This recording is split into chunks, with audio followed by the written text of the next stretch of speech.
Open ಆಗ್ಬಿಡ್ತಲ್ಲ ಬೈ. ಅದೇ ಸಿಗ್ನಲ್ ಬಂತಲ್ಲ ನಮ್ಗೆ ಗೊತ್ತಾಗಿಲ್ಲ. ಆನೆಲ್ಲ ದಿನ ಇದು ಬೆಟ್ಟ ಹೆಸರು ಸರ್ ಇದು ಹಿಂಗೆ ಹೋಗೋದಾ?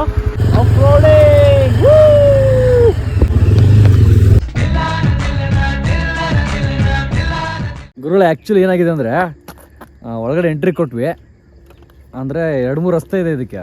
ನಮಗೆ ಕನ್ಫ್ಯೂಸ್ ಆಗಿಬಿಡ್ತು ಯಾವ ಕಡೆ ಹೋಗ್ಬೇಕು ಅಂತ ಗೊತ್ತಾಗಲಿಲ್ಲ. ಒಬ್ರು ಅಣ್ಣ ಹೇಳಿದ್ರು ಹಿಂಗೆ ಹೋಗಿ ಅಂತ. ಹಿಂಗೊಂದು ದಾರಿ ಇದೆ, ಬಟ್ ನಾವು ಇನ್ನೊಂದು ದಾರಿ ಇದೆ ಅಂತ ಹೇಳಿದ್ರು. ಹಂಗೆ ಹೋಗಿ ನೋಡಿ ಎಕ್ಸ್ಪ್ಲೋರ್ ಮಾಡೋಣ ಅಂತ. ಹಿಂಗೆ ಹೋಗ್ಬೋದು, ತೊಂದರೆ ಇಲ್ಲ, ಬಟ್ ನೋಡೋಣ ಆ ಕಡೆನೂ ಹೋಗಿ ಅಂತ. ಸರ್ ಬೆಟ್ಟಕ್ಕೆ ಹೆಂಗೆ ಹೋಗೋದು ಸರ್? ದೇವಸ್ಥಾನ ಹತ್ರ ಅಲ್ಲೇನಾ? ಹೊಸ ಮನೆ ಇದೆ. Thank you.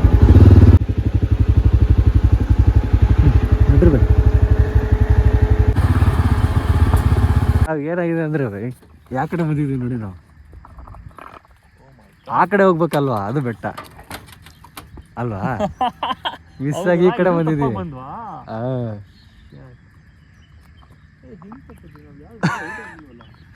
ಮಿಸ್ ಆಗಿ ಬಂದ್ವಿ. ಆನೆಲ್ಲ ದಿನ ಇದು ಪಕ್ಕ ಏನ್ ಬೈ? ಪಕ್ಕ ಡೆಫಿನೆಟ್ಲಿ ಆನೆ ಇದೆ ಅದು ಅಲ್ವಾ? ಇದು ಯಾವ್ದು ಚಿಕ್ಕ ಬೆಟ್ಟ ಅನ್ಕೊಂಡೆ, ಆನೆ ಏನೋ ಬರುತ್ತಾ? ಬರುತ್ತೆ ಬೈ.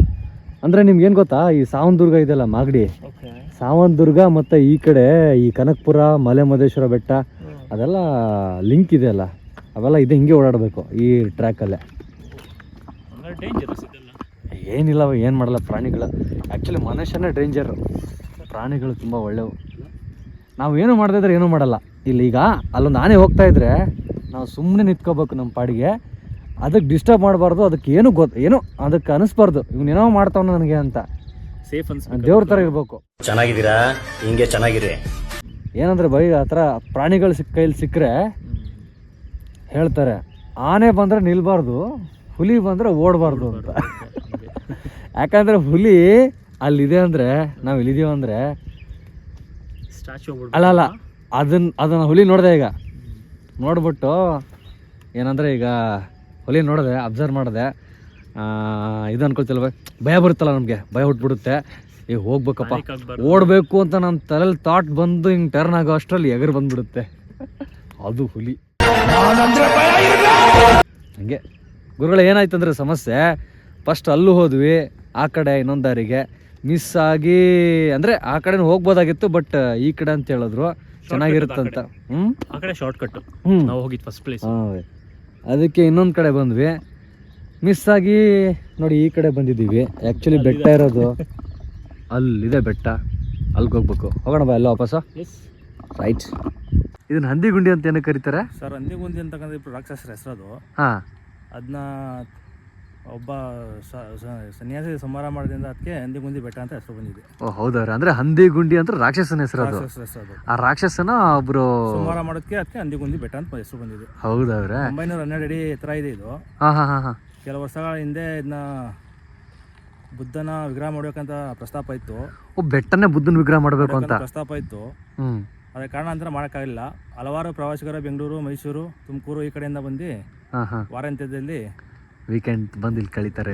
ಬಂದು ಕಳೀತಾರೆ ಸರ್. ನಿಮ್ಮ ಹೆಸರು? ರವಿ ಅಂತ. ಸಂಹಾರ ಮಾಡಿದ್ದು ಯಾರು ಅದು ಗೊತ್ತಿಲ್ಲ, ಯಾವ ದೇವರು ಅಂತ ಇದೆ ಅಂದರೆ ಅಷ್ಟು ಗೊತ್ತಾಗಲ್ಲ. ಹಂದಿಗುಂದಿ ಒಬ್ಬ ರಾಕ್ಷಸನ ಸಂಹಾರ ಮಾಡಿದ್ದಕ್ಕೆ ಬೆಟ್ಟಕ್ಕೆ ಹಂದಿಗುಂಡಿ ಅಂತ.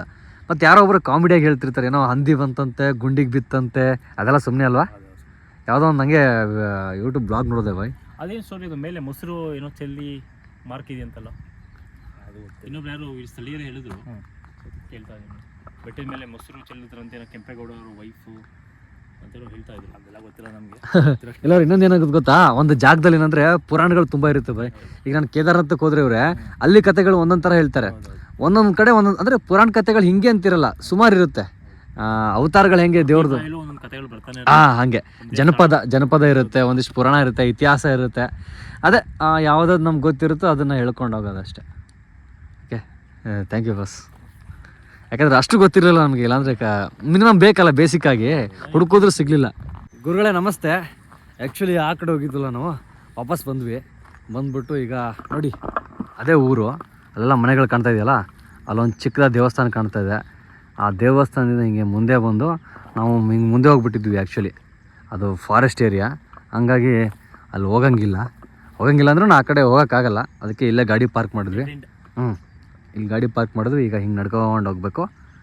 ಇವತ್ತು ಎಲ್ಲಿಗೆ ಬಂದಿದ್ದೀವಪ್ಪ ಅಂದರೆ ಹಂದಿಗುಂದಿ ಬೆಟ್ಟ, ಹಂದಿಗುಂಡಿ ಬೆಟ್ಟ.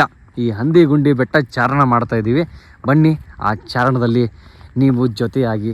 ಈ ಹಂದಿಗುಂಡಿ ಬೆಟ್ಟಕ್ಕೆ ನಮಗೆ ದಾರಿನೇ ಗೊತ್ತಾಗ್ತಾ ಇಲ್ಲ, ಕನ್ಫ್ಯೂಸ್ ಆಗಿಬಿಟ್ಟಿದ್ದೀವಿ. ಇಲ್ಲೇ ಸುತ್ತಾಡ್ತಾ ಇದ್ದೀವಿ ನಿಂತ್ಕೊಂಡು ಒಂದೇ ಕಡೆ. ಇದೆಯಾ ದಾರಿ? ಅಲ್ಲ, ದಾರಿ ಯಾವುದಯ್ಯ ಹಂದಿಗುಂಡಿ ಬೆಟ್ಟಕ್ಕೆ? ಅಲ್ಲಿ ಇದೆಯಾ ದಾರಿಯಲ್ಲಿ? ಏನೋ ಗೊತ್ತಾ, ಬೆಟ್ಟ ಈ ಕಡೆ ಇದೆ, ನಾವು ಹಿಂಗೇನಾದ್ರು ಹಿಂಗೆ ಕೆಳಗಡೆ ನಡ್ಕೊಂಡು ಹೋಗಿರೋದೇನೋ.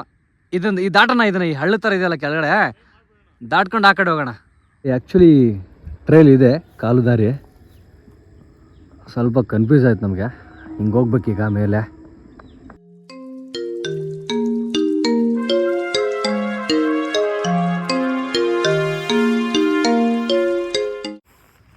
ಬೆಟ್ಟ ಹತ್ಕೊಂಡು ಸ್ವಲ್ಪ ದೂರ ಬಂದಿದ್ದೀವಿ ಈಗ. ಚೆನ್ನಾಗಿದೆ, ನಿಮಗೆ ಕ್ರೌಡೆಡ್ ಅನಿಸಲ್ಲ. ಯಾರೋ ಒಂದು ಇಬ್ಬರು ಬಂದಿದ್ರು, ಇಬ್ಬರು ಮಾತ್ರ ಹತ್ತಿ ಇಳಿದು ಹೋಗಿದ್ದಾರೆ. ಅವ್ರು ಬಿಟ್ಟರೆ ನಾವಿಬ್ಬರೇ. ವೀಕೆಂಡಲ್ಲಿ ಬಂದರೂ ಕೂಡ ಅಂಥ ಜನ ಇಲ್ಲ ಇಲ್ಲಿ. ಪೀಸ್ ಆಗಿದೆ ಜಾಗ, ಚೆನ್ನಾಗಿದೆ. ಇನ್ನೂ ಒಂಚೂರು ಹೋಗಬೇಕು, ಗೊತ್ತಿಲ್ಲ ಇನ್ನೂ ಎಷ್ಟು ದೂರ ಇದೆ ಅಂತ. ಹಂಗಂದ್ಬಿಟ್ಟು ತುಂಬ ಟಫ್ ಆ್ಯಂಡ್ ಟ್ರೆಕ್ ಅಲ್ಲ ಇದು, ಮಾಡ್ರೇಟ್ ಆಗಿದೆ. ನೋಡೋಣ, ಹೋಗೋಣ. ಈಗ ಒಂದು ಲೆವೆಲ್ ಹೈಟಿಗೆ ಬಂದಿದ್ದೀವಿ ಅಲ್ವಾ ಬೈ? ನೋಡಿ, ಸುತ್ತಲೂ ಪ್ರಕೃತಿಯ ದೃಶ್ಯ ನೋಡ್ಕೊಳ್ಳಿ.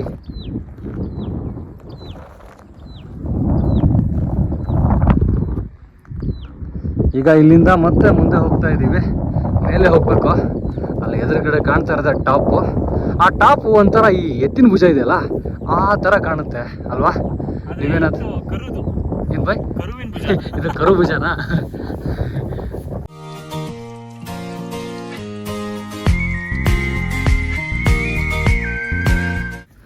ಸ್ವಲ್ಪ ದೂರ ಬಂದ್ವಿ ಗುರುಗಳೇ ಬೆಟ್ಟ ಹತ್ಕೊಂಡು.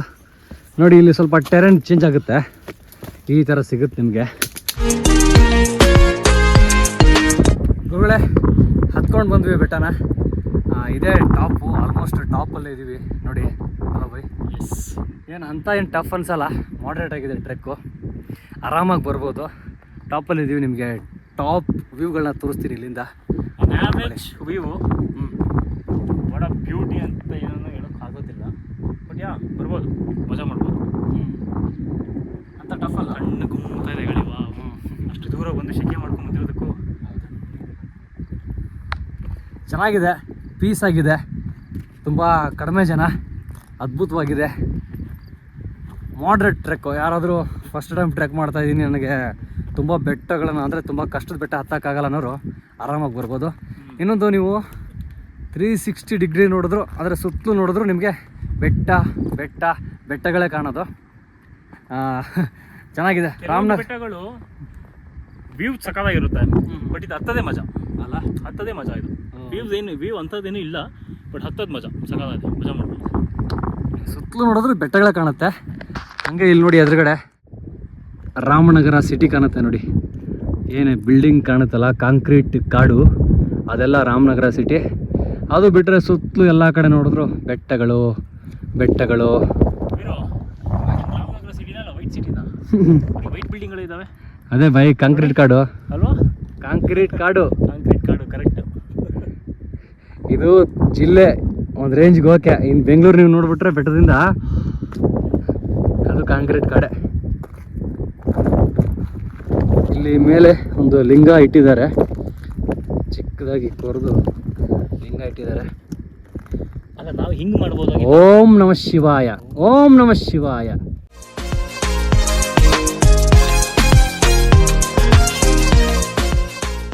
ಗುರುಗಳೇ, ಬೆಂಗಳೂರಿಂದ ರಾಮನಗರ ಹತ್ತಿರ ಇರೋ ಈ ಹಂದಿಗುಂಡಿ ಬೆಟ್ಟಕ್ಕೆ ಬಂದಿದ್ವಿ.